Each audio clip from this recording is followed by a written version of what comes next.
Hello again, Gerald here, and welcome to another one of my how-tos in Fusion. This time I will show you how I would go about swapping objects, say in a match 3 game, like so, as you can see on the screen. Now, because this is not a real match 3 engine, it is only about how to swap the objects. There's not going to be a real valid check-in to actually check if you actually made a valid swap or not. So, as a workaround or a cheat, if you will, I'm going to include this button. So we'll use this as a way of determining if it's a valid swap or invalid swap, just to show you how I can get how I would do the swapping. Make sense? Good. I am using an old My How To in Fusion's Grid Part 1 as the basis. Just aesthetically pleasing, looking better. Did I say that right? This is what it looks like when you start it up, and obviously there's no events in here yet. Okay, I don't know if you did, or if you've seen this yet or not, but basically it just showed you how I would go about making a grid full of cells, and so I used that, and at the same time I created cells, I created the game piece. And then once that's all done, it automatically starts the swap group here that I started. I put all these in here just to save time in the video, and I also added the objects that I need to save time in the video. So obviously I need a game piece. I have 3 different directions for 3 different game pieces. I got the easing object that I'll use to actually move the game pieces when they swap. And I got these 2 objects I called swap 1, swap 2, and I'll use those to perform the swap. The game piece, I have a few values here, move X and move Y position, and that we use those values to determine where they're going to move to. The unswap and unswap Y would be, if it's an invalid swap, then they need to swap back to where they were, so we use those values for that. And the swap fix value I'll be using to fix it to either the swap 1 or swap 2 objects, which you'll see in a minute. And 2 flags, a swap and unswap, and they should be self-explanatory. I'll be turning those on and off depending if I'm swapping or unswapping the game pieces. These 2 objects, the swap 1, swap 2, they both have a value called rotate speed, and they both have a flag called in play. And what that is for is they both have a behavior called rotate, and when they turn the flag on, the in play flag on, they will just rotate. To show you what I mean, I'll turn this flag on, run the frame, and you can see as it's rotating. And that's what I want it to do when it's over top of the game piece, to indicate that's the piece that you clicked on. Swap 1 has 2 extra values, swap speed, that'll be used by the easing object to determine how quickly they swap and unswap, and the swap count, and I'll be using that in the events here, as you'll see in a minute. And of course this swap button here, valid swap button. Alright, so let's jump into the events. So when the swap group starts, the first thing we want to do is activate the start swap. Well, under the start swap, the first thing we want to do is click on our first button. So when we click on an object, which would be the game piece, and its flag is off, and that would be the swap flag. And I'm going to insert one more condition, and we're going to use the value inside the swap 1 object called swap count if it's at 0, and that's what will trigger this event here.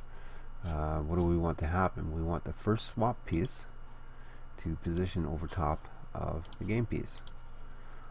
If we run now, we click on a game piece, you can see the swap 1 object goes on top of the game piece. Now we want it to rotate, so we'll turn the flag on, the in play. Try it again, click on a game piece, and you can see it rotating around there. Perfect. We have to set the swap count. It was at 0. in this event we wanted to set it to 1.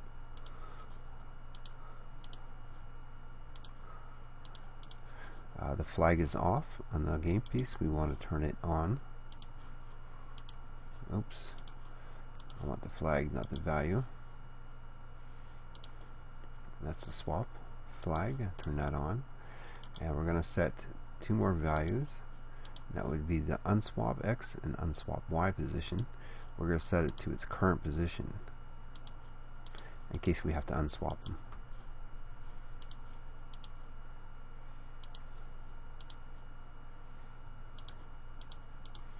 Now let's double check if that is right. Looks good. Oh, one more value to set here now, and that would be in the game piece. We need to set the swap fix value, and we're going to set that to the second game piece, or the second swap piece. We're going to set it to its fixed value. Yes. Okay. So after we do that, we click on our first piece. Now we need to click on the second piece to determine which one we want to swap with. So a lot of this is going to be the same. We'll click on a game piece. Make sure the swap is off, and the swap count at this point should be 1 because we set it to 1 in this action here.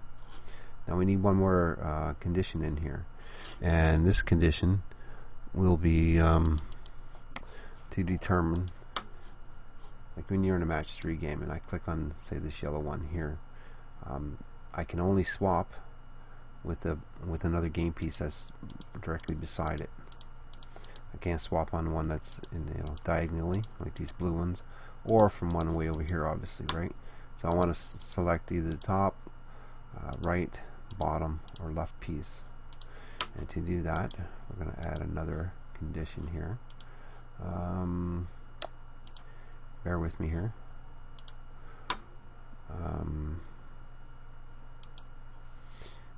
So we're going to do the position of the game piece minus the position of the first swap piece. Yeah.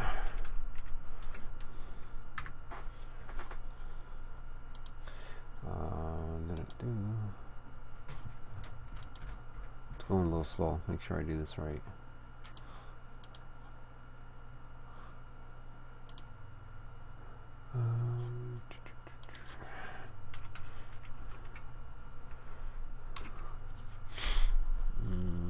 That looks right. And we want it to be lower or equal than 64. Oh shoot, I'm up here. Wrong spot. It's 64. Actually, I can use the global value that I set when I did my how-tos grid part 1, and that would be the cell size, and that cell size is actually 64, as you will see here. Cell size is 64.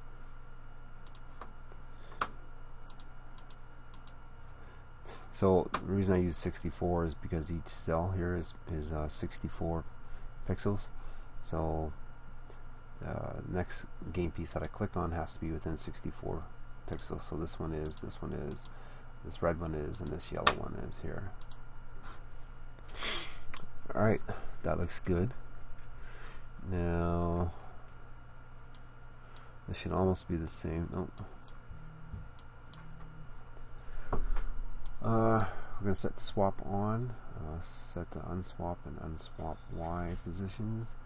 Yes, except for we got to change this value. Instead of setting the swap fixed value to the fixed value of the swap 1 or swap 2 piece, we need to set it to the swap 1 piece, like so. And then for the swap 2 object, we want to position it over the second piece that we clicked on. Set its in play on, but we don't need this.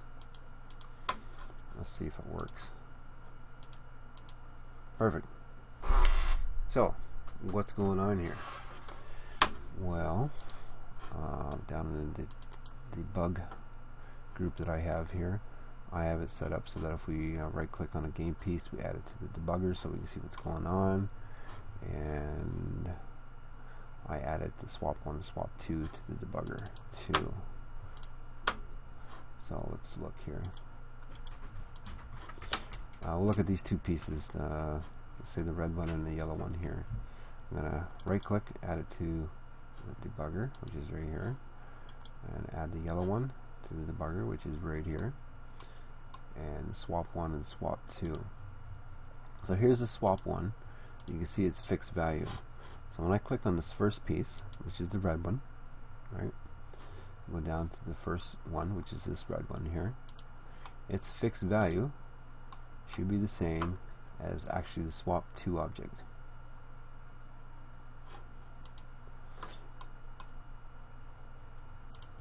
And the second piece that we clicked on, its fixed value should be set to the first swap 1 object, which is right here.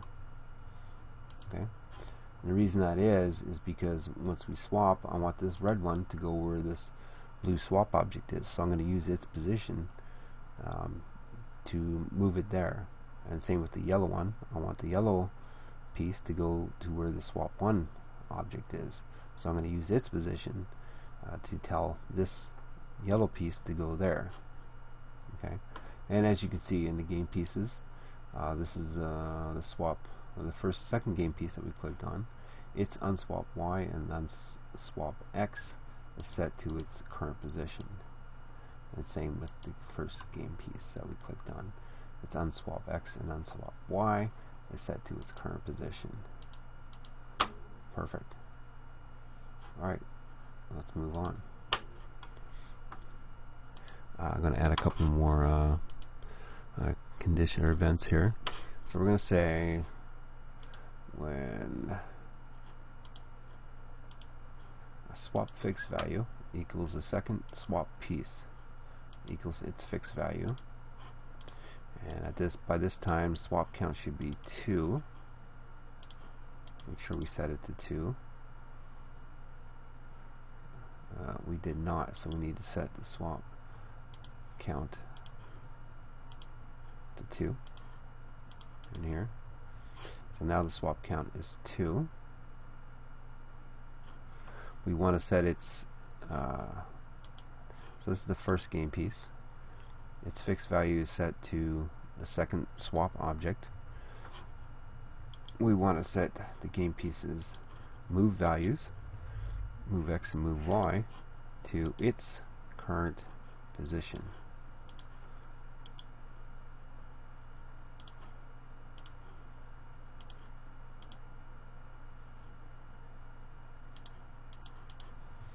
Like so. And we'll do that with the second game piece that we clicked on. But this time it has its swap fixed value should be set to the fixed value of the swap 1 object. And it will be the same, except for this time it's going to be set to the swap 1. The value is going to be set to the swap 1 as current position. There, and I think that's it for that. Let's try it out. We'll try this red and this yellow one here. This is the first game piece I clicked on. Let's add it to the debug here. Let's check its values. So its move X and move Y position should be set to the second swap object's position, and as you can see it is. Perfect. The second game piece, its swap or move X and move Y right here, 96 and 16, should be set to swap 1 current position, as you see it is. So all we got to do is swap them. So at this point we're going to deactivate start swap, and we're going to activate do the swap. Now under do the swap, we turn their values on. So the two pieces that we clicked on, the two game pieces, their swap value, we've turned them on. So we're going to use that. We're going to say if that flag is on, swap value, then we want to move them. And to move them, we're going to use the easing object. So we're going to move the object. We're going to move the two game pieces. We will use, well, we'll leave it at ease in. We'll use back. And where do we want to move them to? Well, we want to move them to the values we just set in their move X and move Y positions. So their Y, the Y, enter target Y would be value move Y position. And for the time, we're going to use that value we set up inside the swap 1 object, which was called swap speed. So that should move them.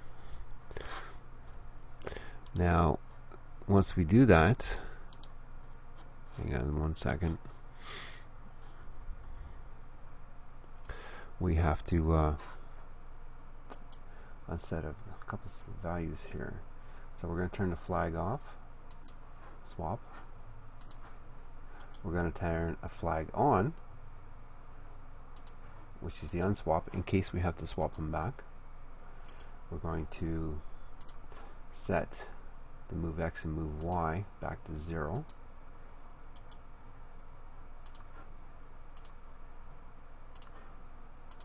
And we're also going to set that swap fixed value back to 0.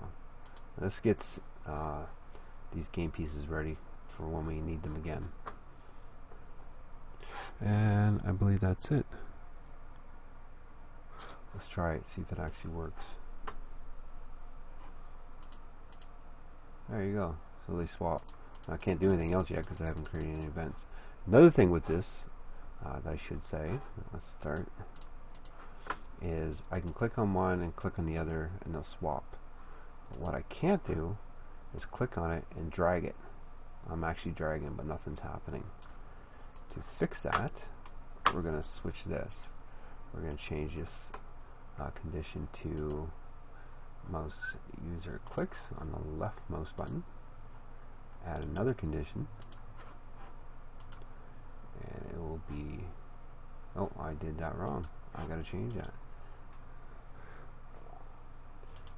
We're going to change it to repeat while mouse left button is clicked, and then insert another condition, and the mouse check for over top of the game piece. So now if I click and drag, you can see what happens. And it still works if you just click on one and click on the other. Okay? Perfect. So we swapped them. That was good. So once we swapped them in a real game, you do the swap, and you'd have your engine check if it was a valid swap or not. And like I said, this is not a real engine, so we don't have a check to do that. So I'm going to use that button that I put in to fake it. And I'm just going to move this group up here. So once the swap is done, let's say the object is stopped moving, and they should technically both stop at the same time. So we can use this condition, and we're going to activate do the swap, and we're going to activate do a swap check. Now to do a fake swap check here, we're going to say if this button is checked, I can't remember which one way I had it, so if it's checked, it's a valid swap. Oh, I gotta put a vent in for this button. We'll do it down here. We'll say if the button is checked and if the button is unchecked. So if it's checked, we'll change the text to valid swap. and if it's unchecked, we'll change it to simply Invalid Swap. Let's try it out. Okay. So if the box is checked, which would be a valid swap, and if the box is not checked. So if it's checked, so it's a valid swap, then obviously all we need to do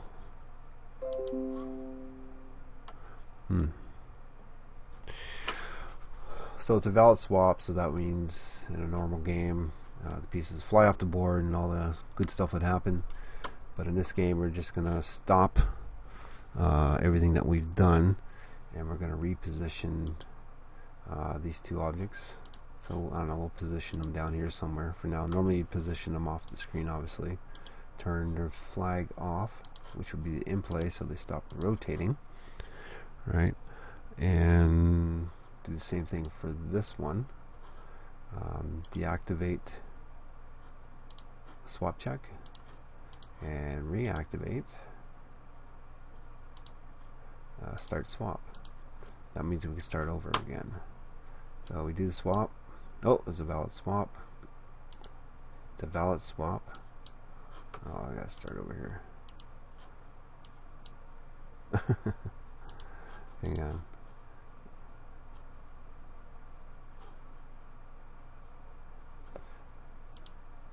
Okay.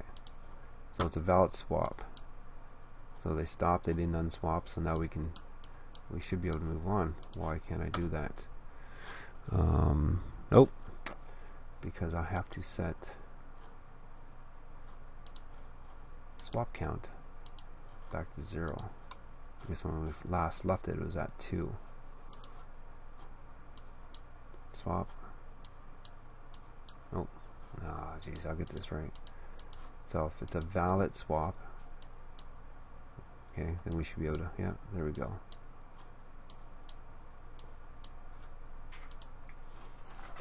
Perfect. So what if it's a invalid swap?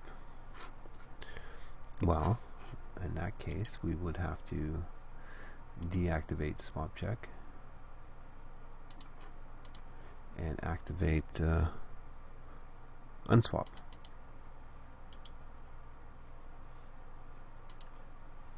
Unswap. And we'll just switch these two. So how are we going to unswap them? Good question.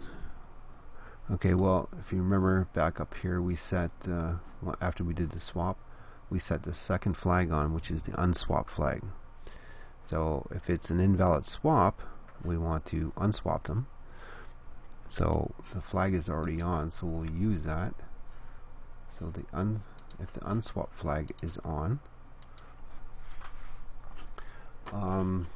same thing. We're going to move them back, but we're going to use different values this time. Actually, I'll start over.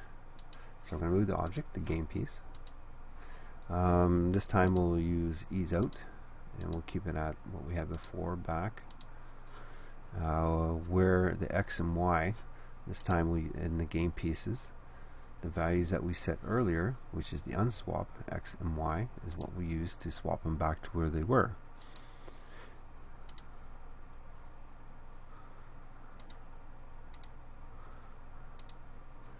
And we'll use the swap speed again and the swap one object. Right? And then of course we need to turn that flag off. Unswap flag, like so. Yes.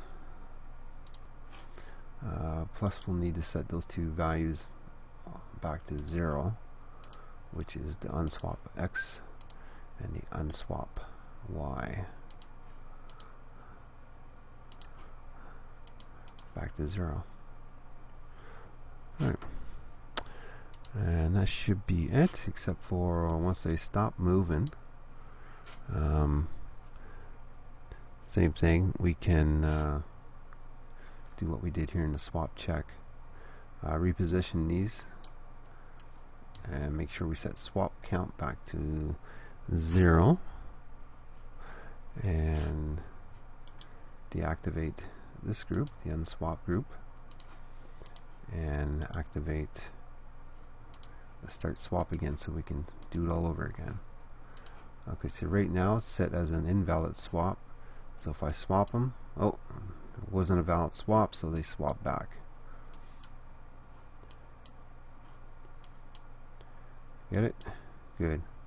So now we just got to set it up so that what if somebody clicks over here, and they change their mind. Okay, I clicked on this red one, but I don't want to do this red one. I want to click on this yellow one here. So I'll set up some events for that, and that's where the reset swap would come in. Now that's going to mean that we have to put another event up here, and it'll be the same.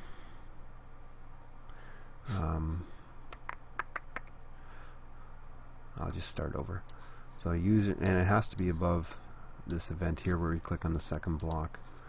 So user clicks on a game piece, and we don't want to do repeat while mouse key is pressed and mouse is over there, because you're obviously clicking on a block farther away from it, so it won't matter anyway. Let's see here. Yeah, swap is off, and we're if we just got to change it. So if it's greater than the cell size, that means the block is too far away, and the swap count is 1.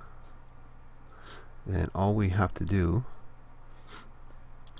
is deactivate this group, the start swap group, and activate the reset swap. So once we go down to our reset swap group here, and we want to reposition, because the only one that'll be on the screen at this point is the first swap object, so we want to reposition that off of the screen. We don't have to set, do we have to set, swap count to 0, yeah, because it will be 1. And what else? Oh, just to make sure, we're going to set all these values back off. Why did I put it there? Oh boy. So on group activation, that's where that should be. Should it be there? Yes, but we don't want to set the swap count to 0 yet. No. I'm just thinking here. Give me a sec. So we want to set these values back to where they should be. So I'm just going to drag this down to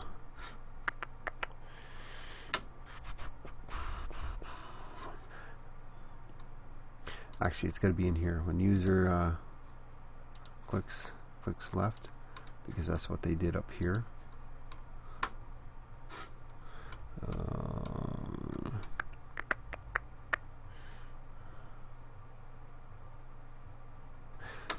Okay, I made a mistake. This does have to be the same, almost the same.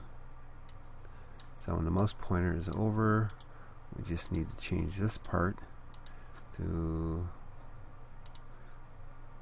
user clicks the left mouse button, and the mouse, instead of repeat well, it's just a user clicks left, and that's what he does down here. User clicks left button. That's when you want to set these values back, and change this so I can see it better.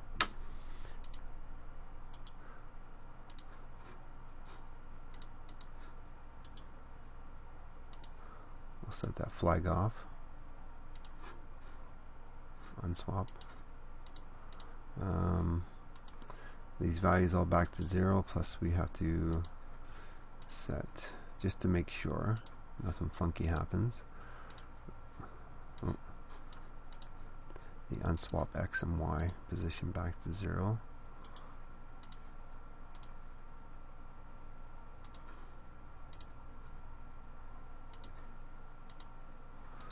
like so.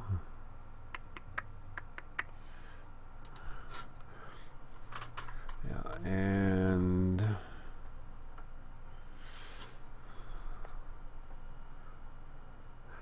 set the swap count back to 0, and then deactivate this group, reset, and activate, start swap all over again. So let's see if that works. So we click on this blue one. Oh, I changed my mind. I want to start down here with this red one. Ah, perfect. So that works.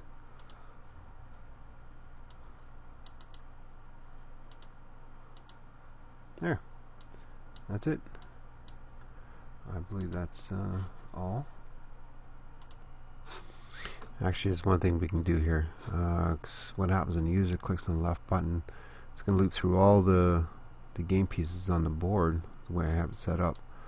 So we'll just add another event here, and we'll drag that up there, and we'll say if the swap is on, so it should only target that one game piece instead of looping through them all. Let's see if that works.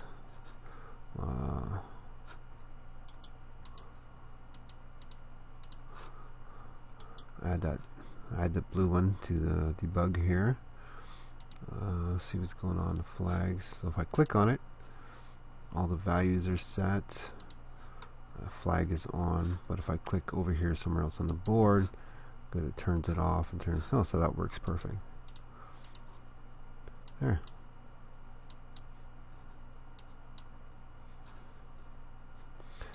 If we said it's a valid swap,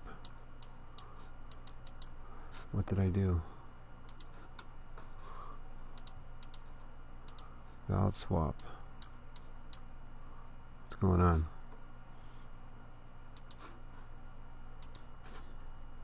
No, I put that down there by mistake earlier. That's why. Okay, so it's a valid swap. Perfect. No. If it's an invalid swap. No, see there's something going on there that I'm not sure. Let's figure that one out. Oh, that's because I checked on the button. Because I clicked on it and it set those. That's why. So anyway, don't do that. It's not really a bug or anything. It's just before you start anything, click on that to where you want it. Yeah. Yeah, see, that's what happens. So like I said, in a real game engine, you'd already have your swap check set up, and you wouldn't use some cheat silly workaround like that.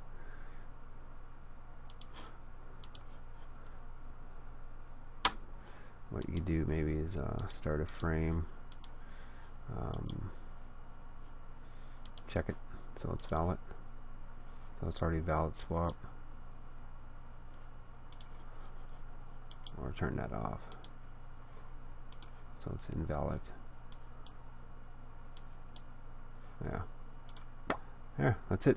Any questions or anything, let me know. I'll add a couple comments to this and upload it to my Box account, and you can download it from there, and I'll put the link in with the video here. Anyway, cheers.